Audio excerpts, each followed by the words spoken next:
3. Hello, and welcome. This is the main viewer. Today we have 2 huge announcements. We'll also be talking with Patricia Tallman about the announced Babylon 5 reboot, and Eric Moran of A Planetary Step will join us to discuss the Orville Season 3.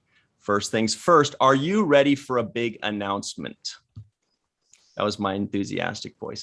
Starting screams from around the world that say yes.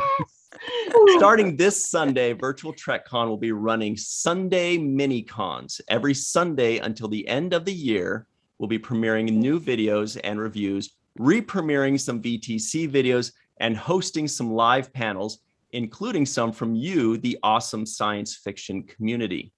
The full day's schedules will be up on virtualtrekcon.com, of course. So every Sunday at 9 a.m. Pacific, sometimes earlier, be sure to go to our website or social media pages to check out the schedule, click on the video links, and have an awesome day. But you may be asking, what's going to be on the first Sunday mini convention this coming Sunday? Well, to give you all the details about this Sunday will be Dr. Mohammed Noor. He'll be joining us a little later, as well as our second big announcement, also a little later, because we have a lot to get into right now. So without further ado, let's introduce our special guest. Patricia Tallman worked for several years as an actress and stunt double on Star Trek: The Next Generation, Deep Space Nine, Voyager. She also played Lita Alexander for 6 years on Babylon 5. Hello, Patricia. I was waiting to see what else I might like. The future. Ryan is now going to tell us the future. Thank you so much for having me. You know, that's actually a segment later on. Oh, is it really? Yeah, yes. I knew that. I know. We're like this. I know. Unbelievable. It is but cool. Let us also get everybody else into play. Right now, we've got some amazing co-hosts today. She's an actress, a member of the 7th Rule team, and a cool Star Trek merchandise maker, Melissa Longo. Ooh. Yo. Also, she is an associate producer of the 7th Rule and an expert on all things Trek and sci-fi, and a doctor, by the way, Dr. Anne-Marie Siegel. Woo! I didn't hear that, Anne-Marie. And she's smarter than the average human, a huge sci-fi buff, and you guessed it, a meteorologist, Katie. And Emmy nominees. Yes. Oh my goodness, you're right. We announced it just 2 episodes ago. Yeah, Emmy nominated. I'm excited. October 9th, we find out how it goes. So fingers crossed, toes crossed, everything crossed. That's amazing. Well, by the time this video comes out, it will have already passed. There we go. I'm just kidding. It's live. Oh. I thought for a second, I was like, wait a second. What am I? All right. So let's get into some fun. First of all, Star Trek Enterprise just celebrated its 20th birthday yesterday. And I believe it was yesterday, right? So a huge happy birthday to everybody's favorite theme song. Yes. And today is Star Trek Next Generation. From the applause. We love that song. For the song. Well, today is Star Trek The Next Generation's 34th birthday. Whoa. So happy birthday to them. And let's get started there. Patricia, fond memories of The Next Generation or stressful times, busy schedules? What was it like? Oh my gosh, I'm still trying to get my head around the 30. What? Oh my gosh. Because I'm only 35, so that's really weird. Yeah. Wow. How I could be on You played the Molly show. O'Brien's little sister. You were doing stunts as an infant. I was. I'm actually makes bad. Never mind. It doesn't work. Anyway, it was actually I loved it. I had a great time on Next Generation. It was honoring to be part of the stunt team. They had already been working together for a couple of years by the time I moved to Los Angeles and was introduced to Dennis Matalone. And he trusted me with some basic gags to see how I do. And then I became a regular part of the stunt team, which which is really kind of phenomenal because on Star Trek that can also lead into small roles, because they'll have a role of an alien that then needs to die, or I could be the red shirt that episode, and I've been many a red shirt. So it was, it was delightful, and I'm a huge nerd. So I was sneaking photos of me on the set.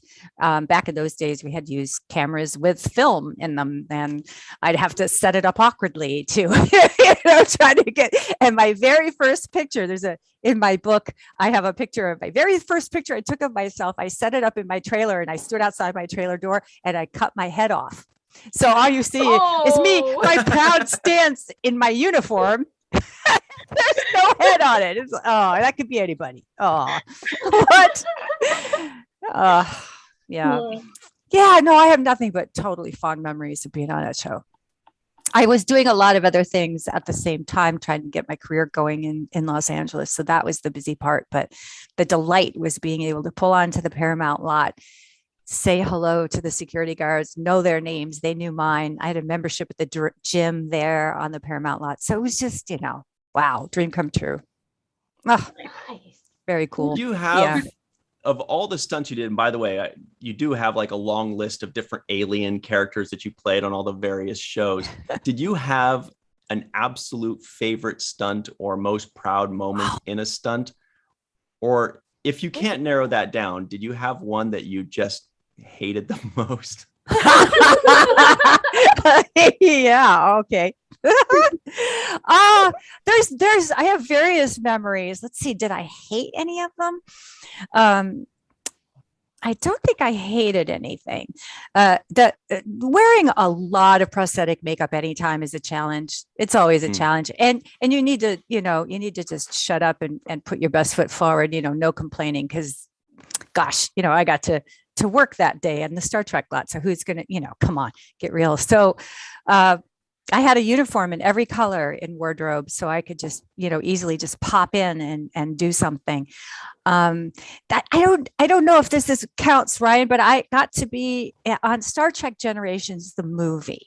Yes. I got to be in that first movie, and I had just a bunch of highlights. One was doubling Gates when Worf and she fall overboard, and Data actually is trying to have a sense of humor and knocks Gates.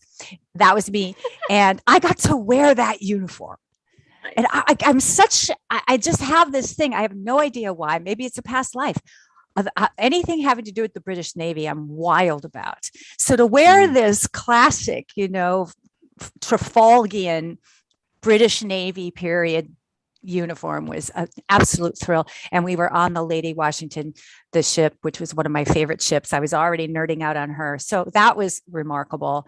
And then I was put in charge of the bridge the day we crashed the Enterprise. Our stunt coordinator, Bud Davis, was going to Vegas to work with William Shatner and Patrick Stewart to film their culminating scene on the rocks. That was outside Vegas. So he put me in charge of the set, and I crashed the Enterprise. So I'm responsible for that. And I'm also on the bridge of the Enterprise firing on the Klingon ship, and I'm doubling Bator on the Klingon ship firing on the Enterprise. I'm the only person who can say that. Nice. Wow. I know. So that was, I think those were some super highlights. I mean, every day was a highlight over there. Now, I had a great time. I love. You're a nerd. Oh, go ahead. Sorry. No. I mean, I love doubling the Nova Visitor, and so she's become someone very dear to me. So over on Deep Space Nine, that was the other one. So go ahead, Katie. I was gonna say, you mentioned you're a nerd. Were you a fan of the original series when it came out, and then it just kind of was like Star Trek? What? And then they instantly applied for that job. No, I am 64, so I admit to being old enough to have watched the original series when it was originally on. And back in those days, kids, you had to watch the show when it aired on the channel. There was no watching it later. There was no, recording it. That you just had to watch it when it was on. And Dad, the patriarch of the family, whatever Dad was watching, that's what you watched. You had one TV set, 3 channels, that was it. So I didn't know what from Star Trek, I didn't know, but I'd watch what Dad was watching, and I loved the show. I loved Spock. For some reason. And what I kind of, flash forward to being on Babylon 5, Lita often got compared to Spock as being kind of this mysterious character that you really never knew what was going on with her. Like, you never really knew what was going on with Spock unless he actually verbalized it. And I was so honored. It was like, my life has just made this beautiful hug around me. Oh. Did you guys notice how she mentioned Babylon 5? We weren't going to do this, but since you brought up Babylon 5. Segue. Nice segue, Ryan. We come to think of it, didn't we see something mentioned yesterday about a Babylon 5 reboot? Your thoughts? Yeah. I'm really blessed to be on both of these shows. Crazy. And Joe, for some reason, has been so kind to a handful of us on the who are left on the show to say, look, I am in this production period of talks, and it looks good. So there was resistance at Warner Brothers for a long time. He's talked about this on Twitter, so I can mention it. And that resistance went away. They retired. And so now we have enthusiasm over there that is very much supporting the idea of rebooting Babylon 5. So Joe's been sort of keeping us and saying, I want you to be a part of this when we do it. And we're like, okay, we're all 1,000 years old now. How does that work? We obviously can't come back as these young people. But he said this. So again, it's okay for me to share this with you guys. He is doing a reimagining of the show. So what I love about this, and I see a lot of fans being a little snarky on the interwebs. And I would just invite them to remember who you're talking about. You're talking about Joe Straczynski. He created the 5-year arc. Just that. Okay, that had never been done before. And a lot of our favorite shows have like Battlestar Galactica and, Firefly. I mean, these guys, J.J. Abrams, they all credit Joe with having the balls to do that in the first place, because who had the guts? So Joe is saying, look, if we knew then what we know now, what we have the technology now, we have different conversations going on now, politics, the world, so much of what went on in the original series. This is Pat speaking. It's just not Joe, but I just saw that as being so prophetic. Any of you who have enjoyed Babylon 5, Joe has often been credited with, how did you know this was going to happen 20 years later? Just how did you know? So you've got this mind, this person, this creative force saying, I can do this even better. I can do this now with this whole new spin on it and make it something new and something very special. Why wouldn't you trust that? Why would you doubt that? Why wouldn't you want him to at least try? Right? Let's have a go. So I'm excited just to see what the heck that looks like to him. What does that mean to him? Joe can think in ways that nobody I've ever met can think and can vision and then can pull it off. So if you're going to give anyone the reins to something like this. So what does that mean for us actors? Well, we don't have any contracts. There's no paper.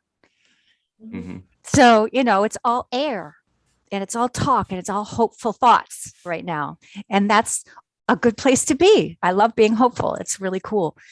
And Joe did throw out, hey, what if, you guys came back in different ways? He said that on Twitter. I wouldn't come back as Lita Alexander. It wouldn't make any sense at my age now, but I could come back as something else or someone else. I mean, we've enjoyed other shows that have been reimagined and put out there. I was part of a remake of a film called Night of the Living Dead, which was a classic in 1968. Mm-hmm. And then we remade it in 1990. Now, why would you do that? It was amazing as it was in 1968. Well, they reimagined it. They rescripted it. They brought it forward. And a lot of people have said it's better than the original. I don't have an opinion. I'm grateful to have been a part of it, but so it can happen, kids. Why not be positive about it? Why not be hopeful and think, what we need is some awesome sci-fi by one of these creators who has given us a huge gift. So I say, let's let him go and let's see what he can do. Right. Look at Battlestar Galactica's reboot in 2004. Huge upgrade. No offense to 1979, but 2004. and a different tone, right? So the original had a certain tone, and the remake had, the reboot had a different tone, and it worked.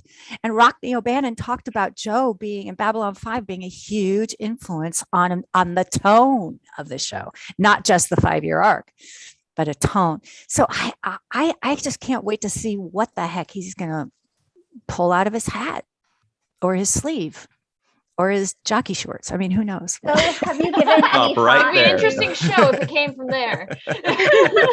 Oh, yeah. All right, I'll stop. Have you given any thought to who you'd want to come back as, or what kind of character? Because I know I've heard a few people mention they would love to see you in the role of Buster. Isn't that hilarious? So this is why I don't think that would happen, although I love the idea and I love the creativity that people were going down that ramp. Only I think it would be very confusing, that the actor who played Lita is now back as, I don't know. But who knows? It's not up to me. And I think I would just be massively grateful to be on board, to have a regular job for a while would be incredible, and I would love to be, I've always wanted to be a character of positive force. So I don't, whatever happens. And I think usually Joe goes with what's speaking to him. He's not really influenced by other people telling him what to do. Mm-hmm. Does that make sense? He really is, his integrity stays with the story.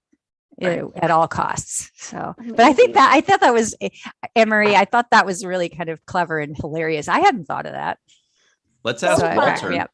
Walter will be all for it, I bet. I just want to see Walter come back as something else. Yes. He could come back as as a spiritual leader. It'll just be so crazy to see you in the show not wearing those gorgeous headbands. We always had amazing headbands. Yeah. It's going to be, I just want to see what he's going to come up with for how do you carry that story from and make it relevant now? Keep fans who have memorized those episodes. How does he keep them involved and keep them excited about what's next and guessing? Is there anything you'd like to see, like the Lita character, like more explored, like for example, Lita and Kosh, or I always thought Lita and Zach were kind of cute eating pizza together. Oh, I love Lita and Zach. And I thought that scene in the elevator where Jeff Conaway, I've told this story. I think I even told it to you, Ryan, but Jeff Conaway got a 3-minute monologue the night before we shot it. And he shot it word perfect on the first take, first up in the morning. He got an applause from the crew. I mean, he was amazing. Wow. And I just thought that his monologue was heartbreaking, him confessing his love to Lita and then taking it back because he sees she's not responding. Meanwhile, Lita, I was possessed by Vorlon, so I'm not present at all, not listening to it at all. I was cheering at the TV like, come on, listen to that. And Lita, and he could have saved her. I mean, he could have saved her from so much, I would love to see, Lita have a not be such a doormat for so long.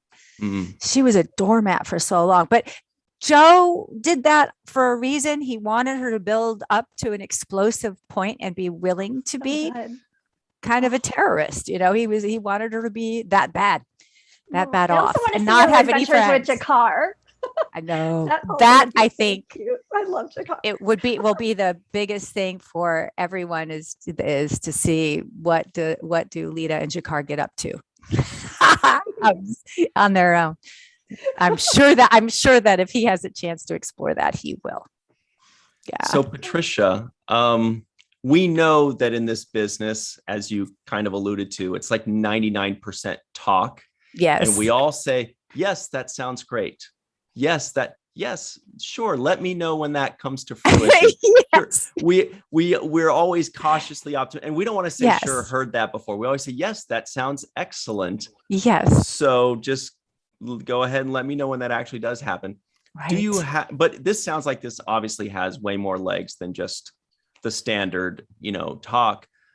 Do you have any sort of sense, whether it's just a guess on your part, if there's some kind of timeline that people can kind of zero in on for maybe an announcement or more news, or Right. if it were to progress past development or into pre-production or anything like that?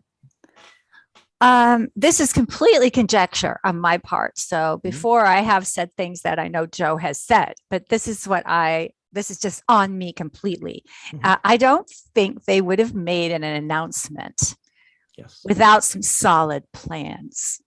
And he says he's still writing the pilot, but he's already talked about, I think he's got things sketched out because he's mentioned that in his tweets. Oh, I'm thinking of that for season 2, something like that. And he could be that could be playful. It could be, maybe he's just funning us. But knowing Joe, I bet he does have a lot of this already thought through to a point, at least. And as far as having a pilot script, I would bet we'll hear something by the end of the year, something more about going into actual pre-production by the end of the year, spring at the very latest.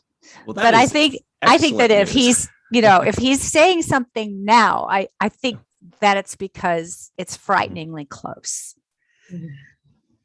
We'll see if my guess is correct. And usually it takes like a year before you're actually on your feet in production. So I don't know, would that put us towards the end of next year or the beginning of 2023 that we're actually shooting it? Maybe. The year was 2023. Yes.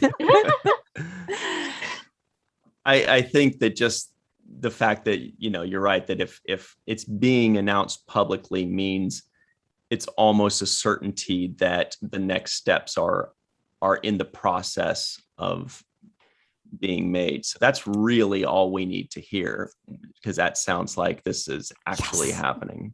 Yes. Joe's, I mean, over the decades, he's talked about this, and he's been really honest when there was no hope in hell, when that other person was still at Warner Brothers and put in the kibosh on it, that it's just not going to happen. And then they digitally remastered the original series. And I think everybody was like, oh, okay, good. Well, that was it. That's as good as it's going to get. We're going to get the remastered original. And so for him to say this to me, that he doesn't want to, blow smoke. He doesn't want to be embarrassed.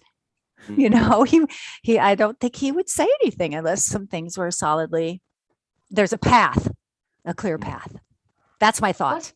Now that they've announced it, there's going to be a whole extra boost to the whole idea of just getting a show started, because you have the fans driving it. We were talking about it earlier. It's like the more fans who interact with this idea or with the posts that they're putting out, the way more that people pay attention to it, especially up in those studio areas that really count.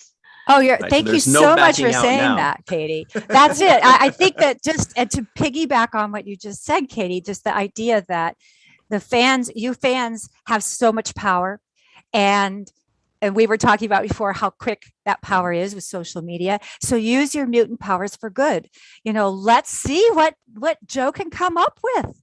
Let's encourage him. Stop with the poo-pooing.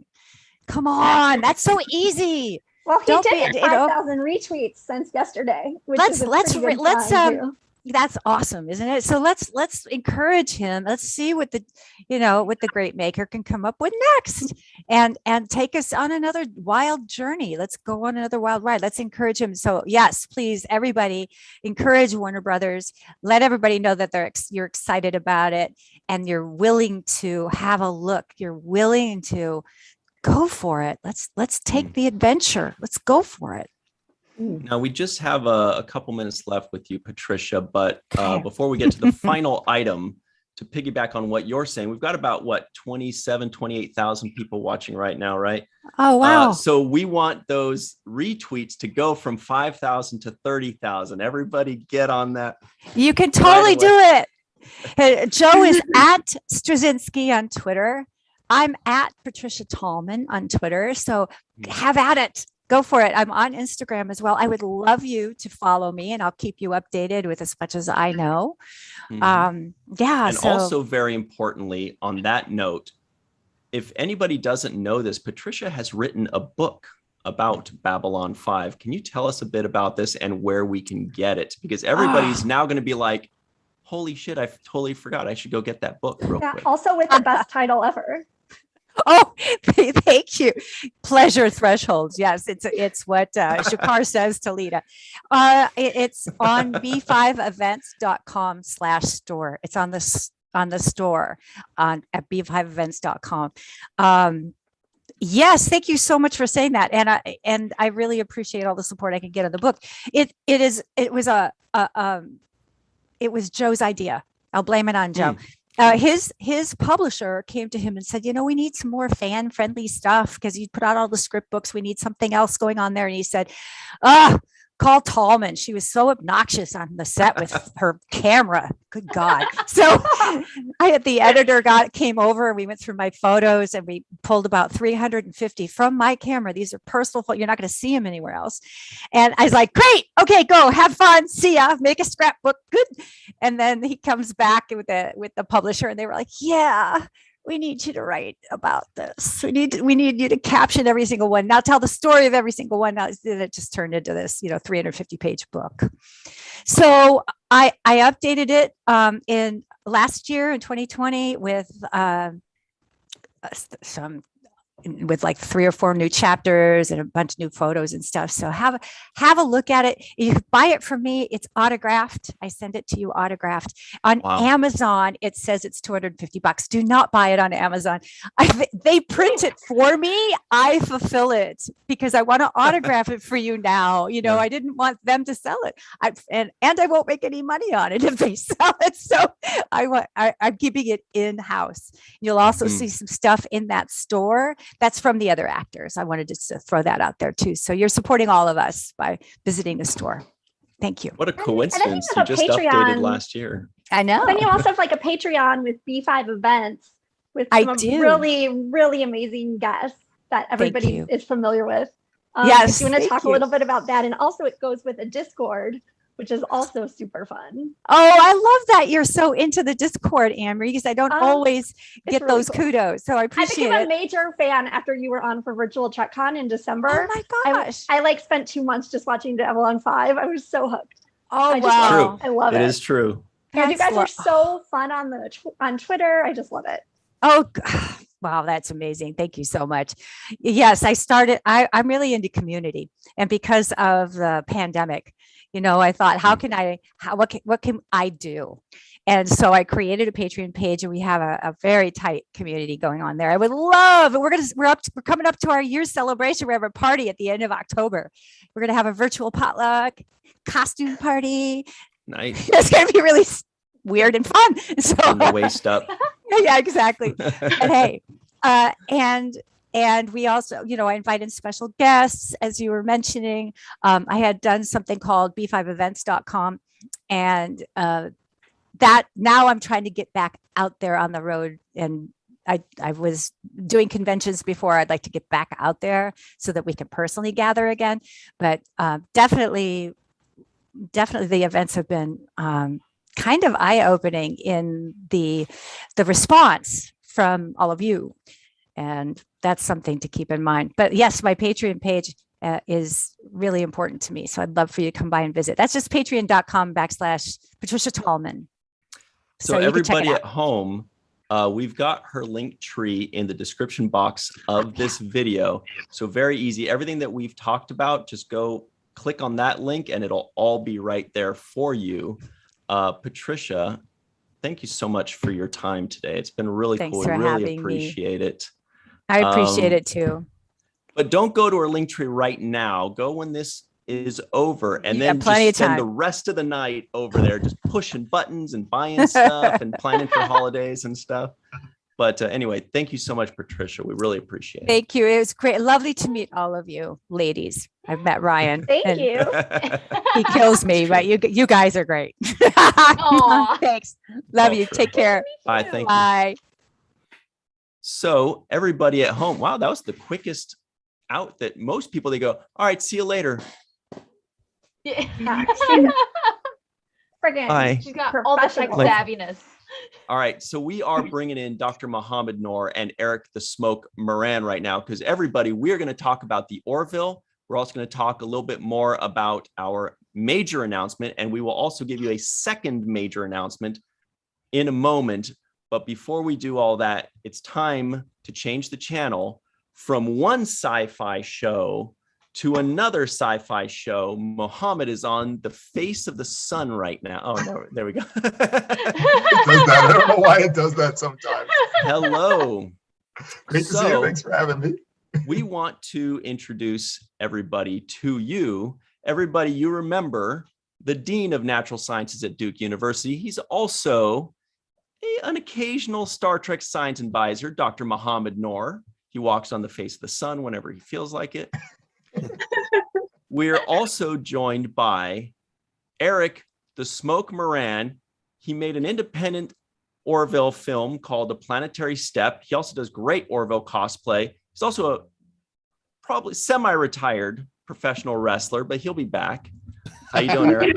I'm doing great. I'm doing great. Actually, now it's actually because of the overwhelming response to the film. It's now a series. Orville. It's the first Orville fan series. So yeah.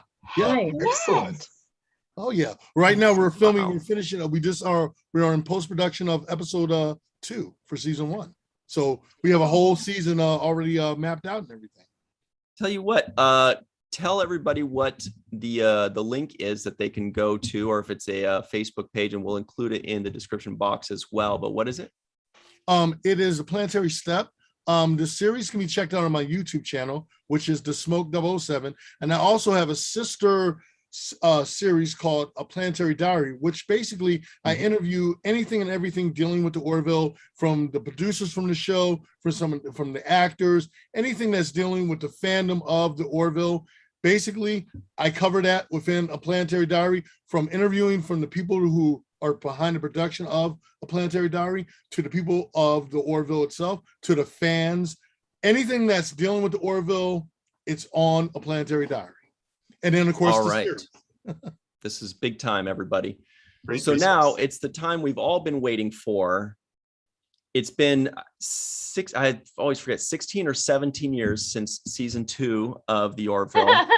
And we've been waiting, and we finally got the news last week, March 10th of 2022. Orville season 3, New Horizons, is coming out. Yes. And go. Finally. Long overdue. I mean, what more do you want? I mean, the excitement. I mean, seriously, we've been waiting for a long time. I'm really excited. I mean, seriously, the momentum has been building up. I mean, I remember talking. I had the opportunity to interview Mark Jackson and Penny Johnson, Gerald, Wow. a couple of weeks ago, and Penny was saying she thought it was coming out around February. So we immediately were like, "Oh my God, it's coming out in February!" Right. So then when we Right. heard the news that it's coming out in March, we were like, "Okay, March, fine, that's even better." And then Close when enough. they put out the trailer. The trailer was the new bridge. We were like, "Oh my God!" And I was blown away. I was like, I must have played the trailer like maybe 10, 15 times. So I was just like looking for yeah. every little thing I could find, you know. So I was very excited, very excited. What about the rest It of is- you? as someone who thought that there might not even be a season 3, I'm riding this wave. They could make it. I know it's going to be better than like the bare minimum, but they could make it the bare minimum. They could be Seth MacFarlane sitting in a chair for an hour and I'd watch it. Like, finally, we're getting some content back. And it's the same thing with Star Trek, because I grew up in the post-Enterprise era where there just wasn't any content. And so now that there's something, it's so amazing. What are you most excited to see or hoping to see? I think the most important thing is they're putting in a lot of the naysayers, all the people that doubted that the Orville would return for another season. They put all the naysayers to bed now. Everyone that doubted that Seth could do it again and that he was going to bring it back or it was even coming back. We put all that to rest now. It's coming back. You know, the rumors, the speculation. I had the opportunity to interview a lot of the producers from John Cassar to Tom Constantino. And I got a chance to talk with all of them. And they were saying that this season, it's going to be like watching a movie per episode. It's going to be like watching a full-scale movie.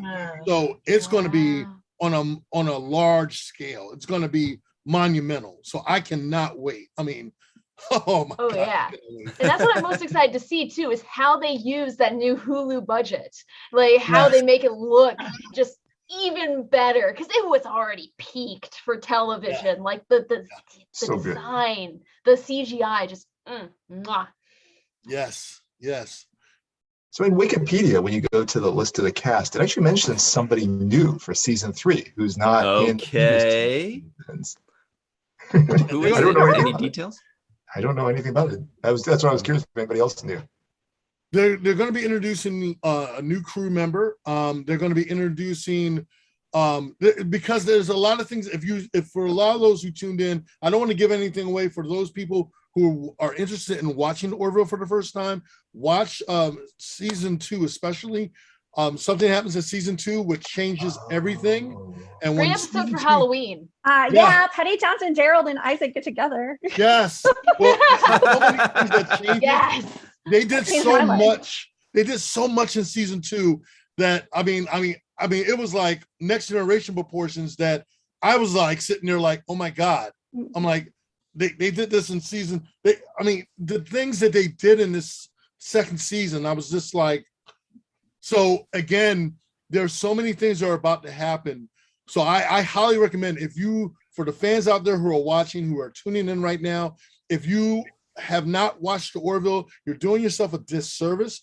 Watch season 1 and season 2. I guarantee you, by the time you are watching it, it's going to get you hooked in. It definitely pays a lot of nods to Next Generation. Definitely everything that came before. It pays a lot of nods, and it has a lot of Star Trek alum. Not only that, like you have what you call it directing? Oh my God, I can't believe it. Jonathan Frakes. Yes, Jonathan Frakes. He's everywhere. Yes, he's directing a couple of episodes. Rob Ricardo, Tim Russ, just to name a few. John Billingsley. Yes. Jamie Conway, maybe. Maureen Curtis. Yes, it's a lot of the Star Trek alum that appear in the series. So you guys out there who are watching this right now, I guarantee you will not be disappointed when you're watching the Orville. And I'm telling you, once you watch, you're going to get hooked, and it will give you something to look forward to when Star Trek is not on. You have something else to watch. I'm telling you, this is the time to watch. It's a great time for sci-fi overall. It's a great time for sci-fi. You know, and what's amazing is, sorry, Ryan. No, please go ahead.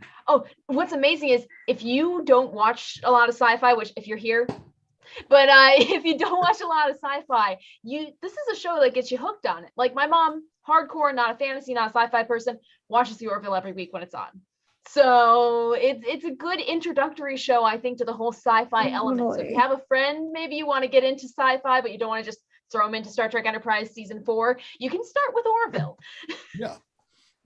And what is so cool about it is you never go tired of watching the Orville. I mean, I've watched fandoms watching, like, especially in the Orville community, who will rewatch the series and they find new things every time. And especially for me, you're always discovering something new when you're watching the Orville. And people are like, wait, and you're sitting back, you're like, wait, I never realized. One of the coolest things that just recently happened, I had just gotten Tom Constantino, one of the producers of the show, just sent me some screen use prop from the series and all, and I was just like, because it was fan appreciation, and so I was just kind of like taken back by that. So again, it's really unique when you're really appreciate a show and that the producers and everything, they acknowledge the fans and they love that the fans are coming together and showing their appreciation and giving the love back and everything. So again, I'm telling you, this is a great time for sci-fi fans. You know what? Quick shout out. Chuck A in the live chat says Melissa Longo, Aaron Eisenberg would have been great in the Orville. And I think we can all agree on that one. Boy, that would have been awesome. And he would have loved to do it, right? Of course. Yeah. I'm disappointed that he didn't get to see, sorry, I was just responding to Chuck. Same thing. You're like, I know, Ryan, I just responded to him. Yeah, that's okay. No, I'm disappointed he didn't get to see season 2 because we were both kind of lukewarm the first half of season 1, and then it started picking up and getting better with the different stories that they were telling. But season 2 was really good with some of the stories that they were telling. Some of my favorite episodes on television are in season 2. So they did really great, and Aaron would have been an asset to the Orville with his energy and his ability to play different characters, you know. And not to mention the fact his sense of humor, because Aaron, Didn't Seth MacFarlane tweet about him? Didn't Seth MacFarlane tweet about Nog once where he called him the little Ferengi boy? Like the Ferengi kid. Oh yeah, the Ferengi kid, harkening back to Butch Cassidy and the Sundance Kid, and it was referring to Nog as the Ferengi kid. So Okay, and so he was very chuffed about that. Melissa's talking about how great season 2 was, but what I was really hoping to hear from everybody is, what do you think were the highlights, or the biggest highlight, the one biggest or the two biggest highlights of the first 2 seasons in general? All right, Eric, your mind's working. What do you got?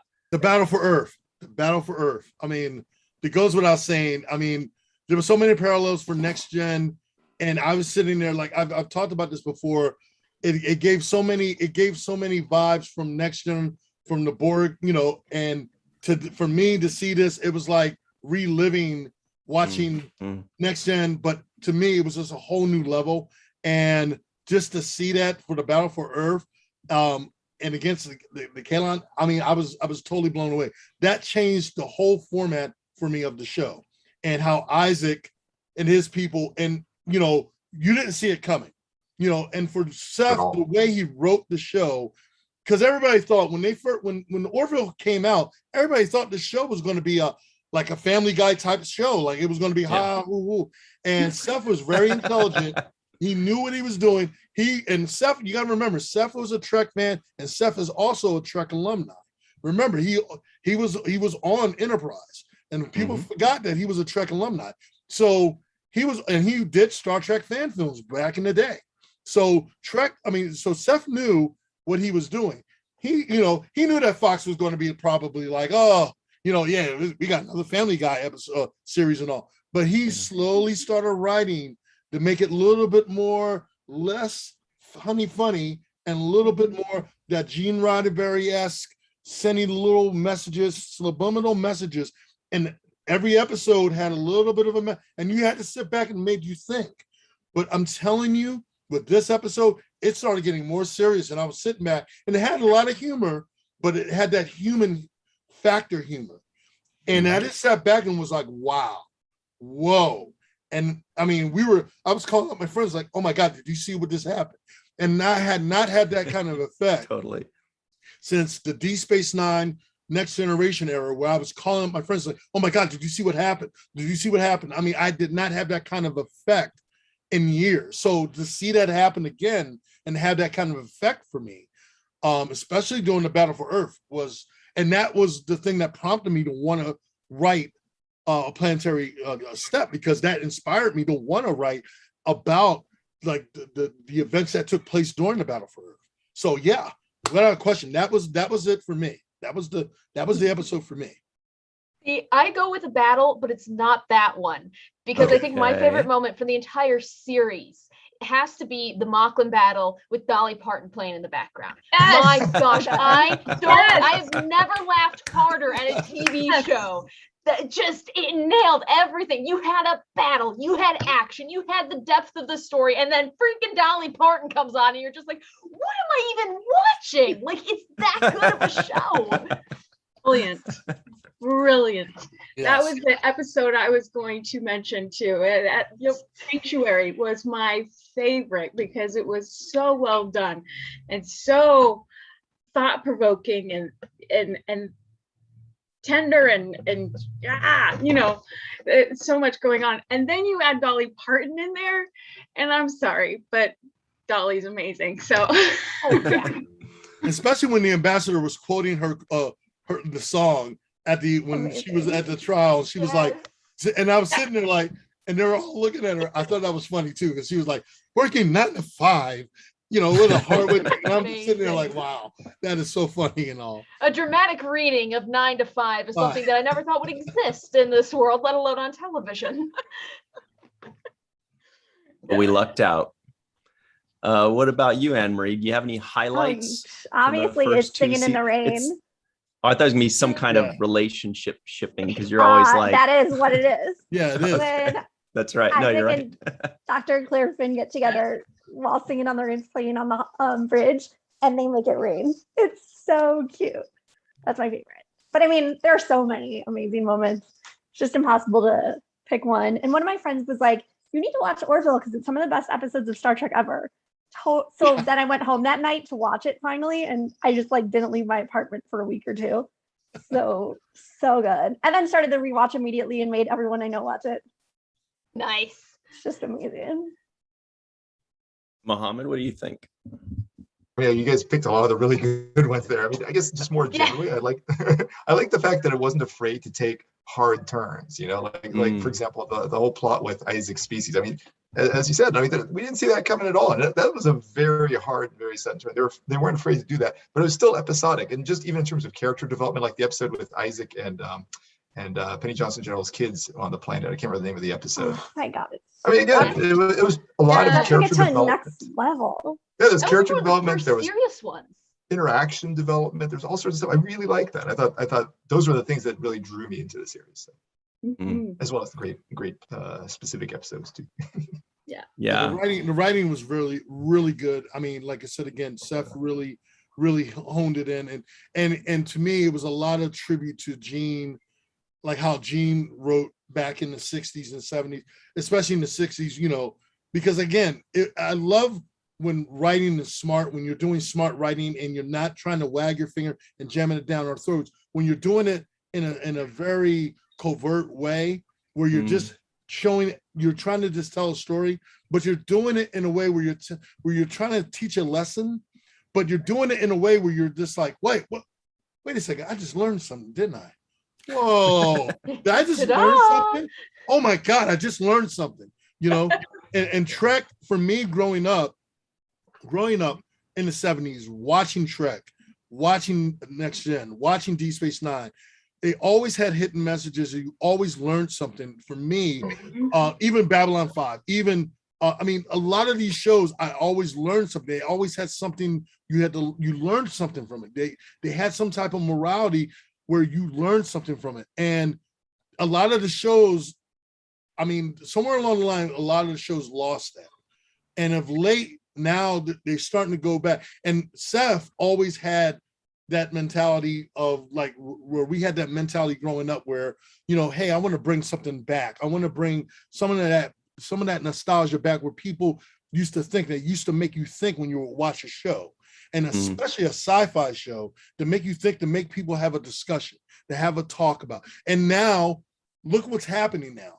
You have all these fandoms like Orville Nation, Egotastic Funtime, and all these other great fandoms that are talking about, hey, let's talk about this episode, with the Orville.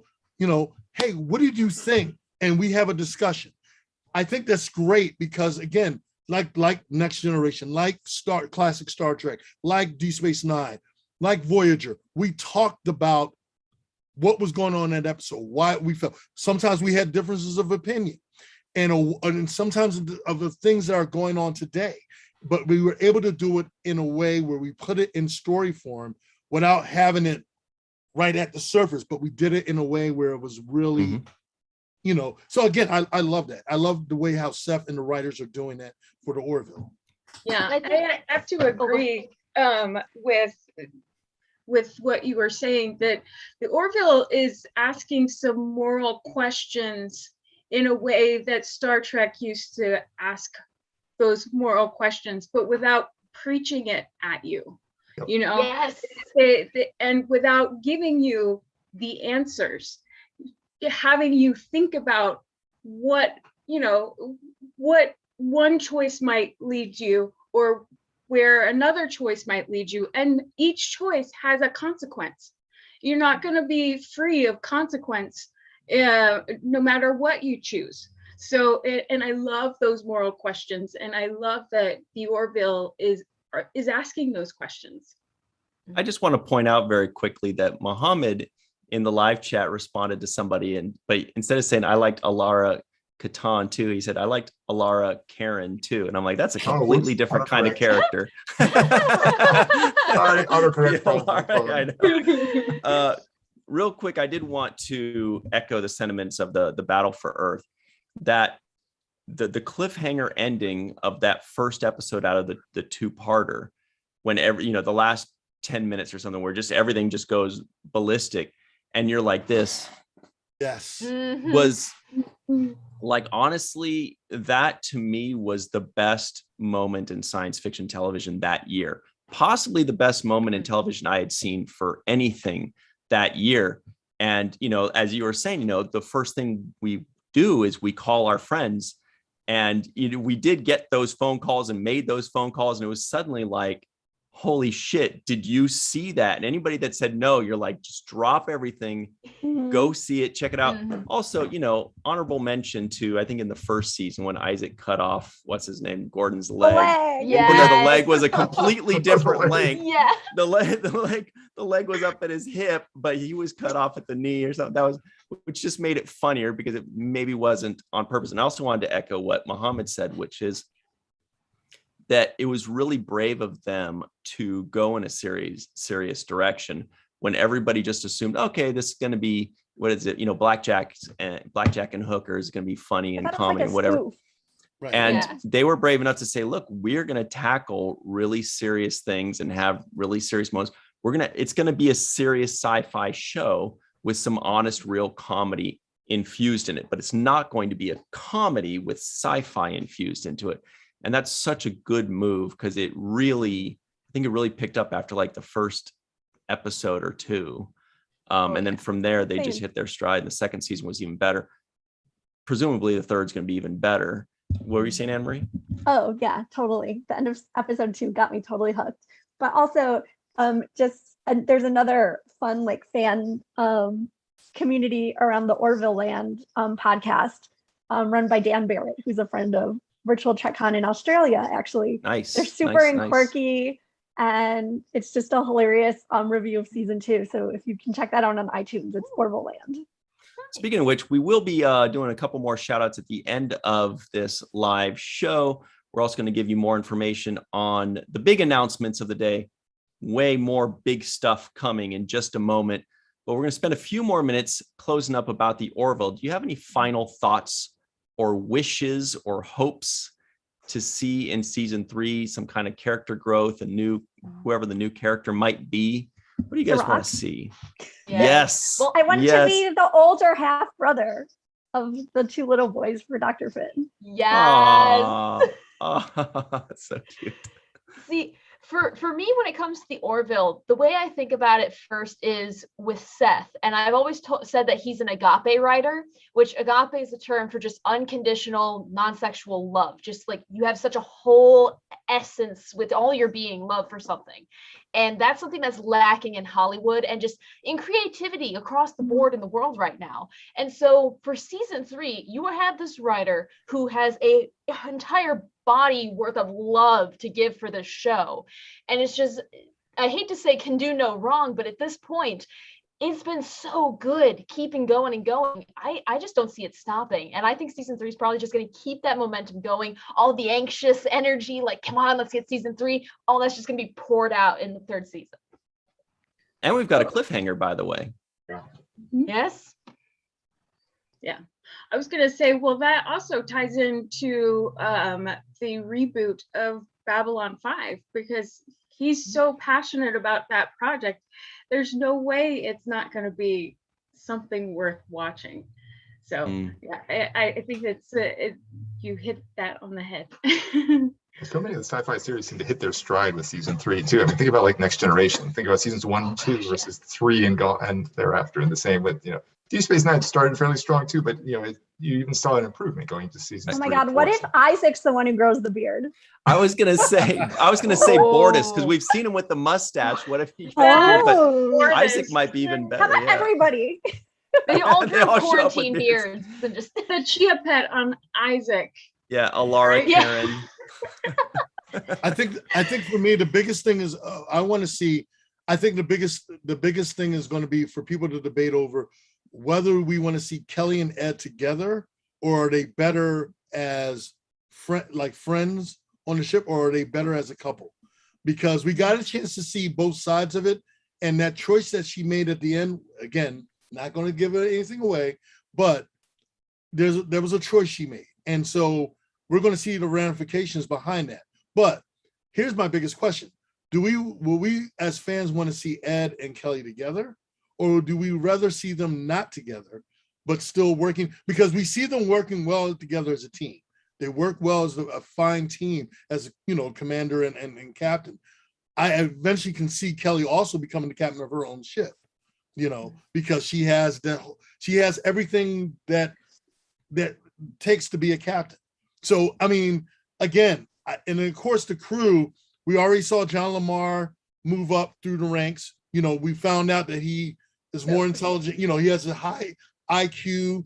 He's now heading up engineering. Gordon, of course, Gordon's Gordon. So Gordon is crazy. Bortus, of course. So, I mean, and of course, we know Isaac and the Doc, they already, their relationship. I think the Doc and Isaac are going to get back together.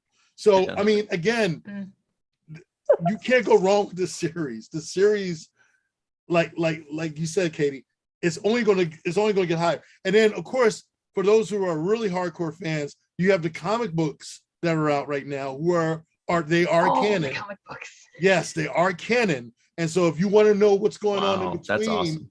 Yeah, the comics are out. They're now, some of them. The one was it season 1.5. The graphic novel book is out. You can see what happened in between season 1 and before season 2, and now the new one that's out. So yeah, again, the possibilities are endless. The possibilities. It'd be really cool is if Ed does something stupid and they demote him to commander and they make Kelly captain, and they just switch the full relationship and working dynamic, and that would be awesome. And that's totally something that they might do. It creates a new situation, new comedy. Ed's kind of moping around like, what do I do? Or even they make her an admiral. That could even they make Kelly an admiral. The other thing I'd love to see is some kind of tribute to Yaphet. I think that would be really cool. Great way to. They said Norm Macdonald did the whole. He was able to finish up the whole season. He did record the whole entire season. So yeah, he was able to finish up the season before he passed. So yeah, great. So with that, it's time to move past Orville talk. Unless you guys have any final thoughts to say before we move forward. Watch the Orville. Yes. Tell your friends, tell your family, tell your next door neighbor, Tell your Tell your neighbors enemies. next door I neighbor. hate my next door neighbor. Just kidding. Continue to There you go. dance. Tell your enemies. Right. Okay. So thanks very much for joining us, Eric. If you want to stick around, we're going to be talking about our announcements. If you got to run, we know it's East Coast time for you. I'm good. Great. Yeah, I'm definitely good. Eric is sticking around, everybody. So it is time to move forward. How forward? Well, we're going to, as Patricia said, we're going to look into the future. It's going to get out your crystal balls. That doesn't sound right. Crystal. Bring out your You have tarot more than cards. one? So here is a full preview of this week. New Seventh Rule episode is out as of yesterday. Make sure to check that out. That was the review of, With what was it? special guest Usual. Armin Shimmerman. Armin. It was yes. the arms dealer one. Was it business as usual? A simple, Yes. business as usual with Armin Shimmerman. I swear I should have written that down. With But like Armin new, Shimmerman, never you before guys- told stories. Armin Shimmerman, never Ooh. before told stories. Thank you, Anne Marie. Will be, you can watch that anytime. It just premiered yesterday. So check out that review, Sirach Great and energy. Armin and myself. Thank What you. about this? And Oh, also on Wednesday, premiering at 6 p.m. Pacific, 9 p.m. Eastern, Falling Towers Watch the First podcast that is featuring our special guest, Jackie Goehner. She's a cosplayer, maker, model, and we're reviewing the brand new Fantasy Island. So ooh. check that out because it's pretty interesting. I didn't even know there was a reboot of Fantasy Island. No, it's not a reboot. It's a continuation. Yeah. Oh, Are we And imagining? no, it's a continuation. oh. Yeah. No, It's no a- Ricardo it's a- Montalban. There is, in a way, Ooh. I'm they- listening. so it is. So you know it's a sequel, positively. That's on Wednesday. That's tomorrow at 6 p.m. Pacific. Then on Thursday, 6 p.m. Pacific, 9 p.m. Eastern, for those of you on the right coast, the Seventh Rule is reviewing the new Lower Decks episode, brand new, the day that it comes out. Seventh Rule reviews it. It's insanity. Then Sunday, With live chat. So that The you can very all talk about first- it too. the very first virtual TrekCon Sunday mini con. Oh, by the way, look at this. We even got a thing. Thanks, Scott. Hey. Oh my gosh. So that's going to feature a lot of, VTC videos re-premiering. It's going to have some live panels. It's going to have some new videos, including a live panel with Katie and Muhammad. If you guys want to tell us about that. Yeah. Do you want to jump in first or do you want to go Yeah. first? Oh, you go. Okay, sure. So we're going to do a live science quiz show where meteorologist Katie will be asking some questions in sort of the physical sciences. I'll be asking some questions in the biological sciences. And, we'll be talking a little bit about some of the actually underlying science to it, but it's also an opportunity where you can respond to the chat. And there will be prizes. What? I'm going to show We you. don't have a budget, you guys. It's okay. It's okay. I have a mouse that I don't use. There you go. I think First prize. I have a rock from a rock climbing wall. Okay. First prize, this is not actually the one I'm carrying. You'll get a new one. This one's mine. But first prize will be a Live Long and Prosper mask made by Walking Art, made by Melissa, sent to you directly to your home if you win first prize. So Awesome. Ooh. yeah, check it out. I mean, Katie and I are still working on questions too. So I don't know, do you want to add any more, Katie, too? It's just gonna be fun. You got questions that, like you said, are tying into Star Trek. You got questions that are more tying into the science side of things. And then, I don't know, there'll just be some random stuff maybe thrown in. It's gonna be fun. That's awesome. So what this is basically, you guys, it's like a mashup of like Star Trek science quiz and question and answer stuff. It's educational. It's fun. So everybody check that out. We'll have exact times a little later in the week, but just know that that is going to be this Sunday. It's fully interactive, fully live. Katie's going to wear her funniest hat. Also, I am. we Gotta go forgot find to a funny mention hat. that all of the videos that we just mentioned, Monday, Wednesday night, Thursday night, you can find all those in the description box below. So if you want to see Falling Towers, watch the first podcast where we review Fantasy Island, in the description box below, you can just click on the link and watch it. Same thing with Thursday's 7th Rule stuff. And Sunday stuff, you're going to find it on the virtualtrekcon.com website. Going to have lots of goodies there. What else are we going to have on Sunday? We're gonna throw in the VTC 2 opening ceremonies for nostalgia purposes. It's going to be fun. We're going to have a Deep Space Nine panel from VTC 2 with writer Robert Hewitt Wolf, Armin Shimmerman again. Boy, this guy is just everywhere. He's amazing. Sirach Lofton, if you've heard of him, Hannah Hate, who was Molly O'Brien, and Alexander Siddig, who of course was Dr. Bashir. And Ooh, that was a good one. Thank you. Huh. Thank you. Also, we are going to have, you guys, can you believe it? A Babylon 5 live panel that Anne Marie is going to tell us all about. How did I get back to you? Well, you know, Yeah. Yeah. Oh, so okay. It's called the Zogalo. It's a very amazing show on YouTube, and they do live shows with live chats, really interactive.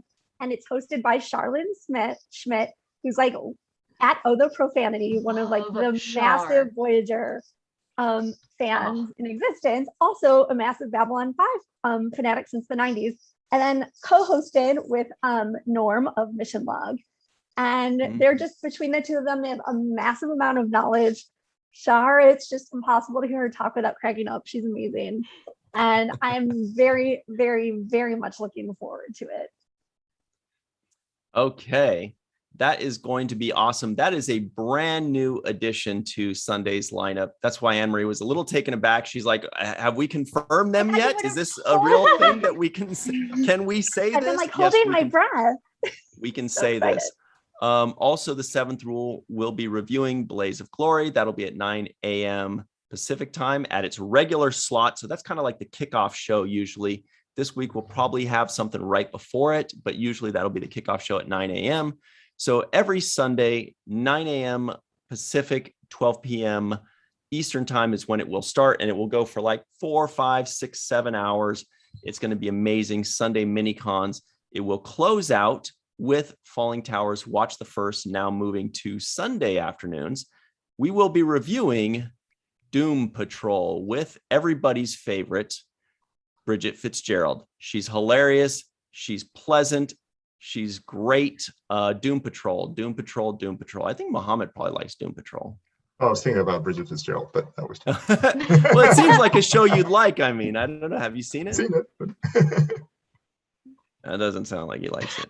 I haven't seen it. I haven't He's seen like, it. okay. So check that out. Now it's time for our second and final announcement. Let's slow it down, everybody. We got to just take a break here. It's getting a little too almost exciting. October, trick or treat. Yes, spooky season. We want people to be able to like listen to this when they're cooking dinner or taking a nap. So we're getting a little too exciting here. So virtualtrekcon.com is now doing written content. So check that out. Very first article was written by Dr. Muhammad Noor. I don't know if you want to give us just a tiny little sneak peek preview of what that article is about. Sure. I'll just give like a one-liner for it. Basically how a prank on the scientific community ended up becoming a piece of Star Trek canon this season in Lower Decks. I'll just leave it at that. The prank was performed by Muhammad, by the way. No. An anonymous person who goes by the name of Bio Trekkie, as if it's like a Banksy situation with graffiti. The article was written by Muhammad, is what I meant. There, nice recovery. Okay. Also, the second one was about this show, but check that out. That's virtualtrekcon.com. You can find it under the button Subspace Communications. So that is going to be new and amazing. Be sure to check that out. Lastly, Anne Marie, you've been watching the chat pretty extensively. Let's give some When shout don't outs to I? some people. Well, I mean, there's so many people who we just love here. Medallion, Chuck A. Glenn Iverson, Galinda. Did I say Medallion already? J.R. Poole, Kimber Spores, like basically all the amazing people we love from 7th Roll and Virtual TrekCon Days of Yore. Phil Erickson. My friend John Lutton, who is on the board for To Proudly Go, which is a brand new LGBTQ committee or nonprofit organization in New York. And they're actually doing weekly parties on Saturdays for lower decks, 6 to 9 p.m. Eastern at Barracuda Bar. They're super amazing. There's 3 left. So make sure to follow To Proudly Go on Twitter. Awesome. Awesome. Are they in the chat right now?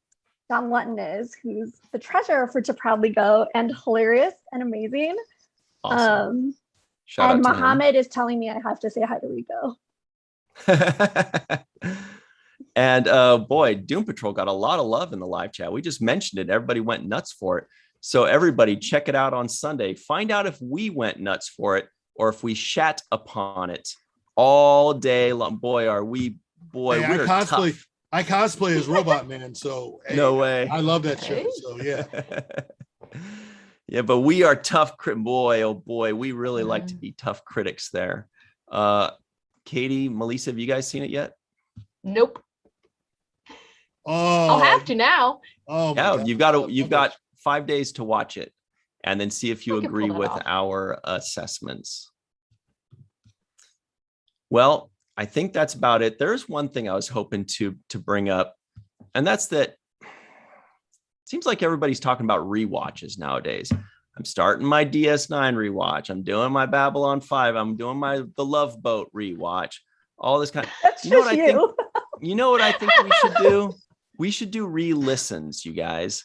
And as Mohammed knows from our conversation yesterday I was re-listening to ABBA. So this week's re-listen is treat yourself to some ABBA. Katie, ABBA was a musical band from the Okay. 80s God. from Sweden. Are you ready for Oh. ABBA Voyage? I don't only know know what that Dancing means. They're Queen. getting back And I together. don't That's know good anything enough. else. Instead of CGI, they're doing a CGI thing on the screen where they're basically they're doing like a younger version of themselves on performing live for the audience, for their fans, like the older fans and everything, and for the newer generation to like basically familiarize them and how they used to look, you know, back in the day and everything.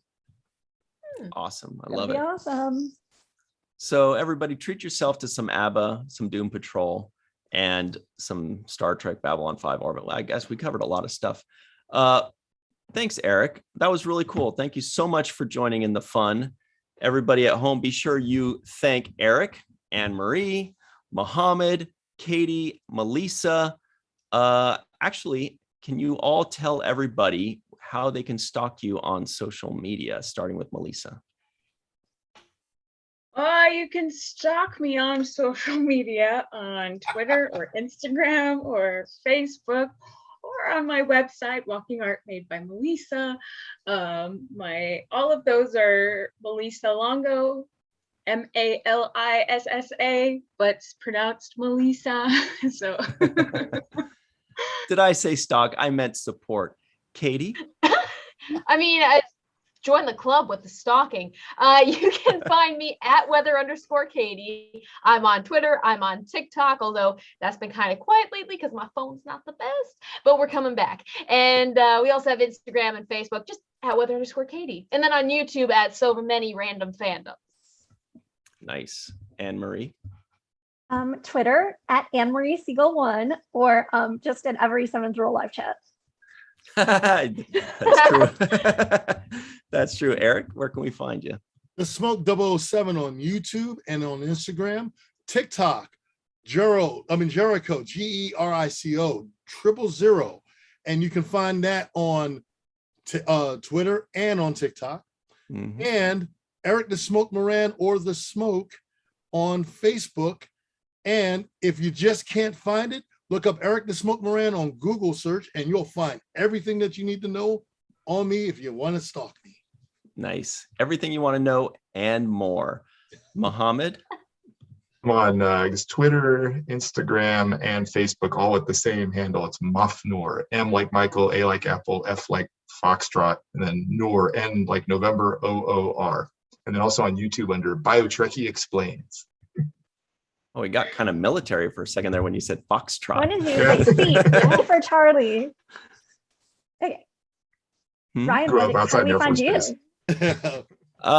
You know, just find me at Virtual Trek Con or the Seventh Rule, or on Twitter. I believe it's incredible_Husk, because Twitter doesn't have enough spaces for the Incredible Husk. So I just went with that. I know. Twitter is such a jerk. Does anybody even like Twitter? I know. Let's get them. Oh, okay. Anyway, so I guess that's about it, everybody. Thank you so much for joining us. Remember to check out the show on Wednesday at 6, the Seventh Rule show Thursday at 6 as well. These are Pacific time. And Sunday mini cons. Tell your friends, go to virtualtrekcon.com, go to the schedule, check it out. You're going to see all the links there. Anybody that's done a Virtual Trek Con knows how fun and easy it is. You just click the button and go to the very next video. Sorry, we missed it. We missed it, Mohammed. I just said prizes. Prizes. Great. I think that's about it. So everybody at home, if you are interested in Babylon 5, Star Trek, and the Orville and all kinds of fun stuff, put it on the main viewer. Get it?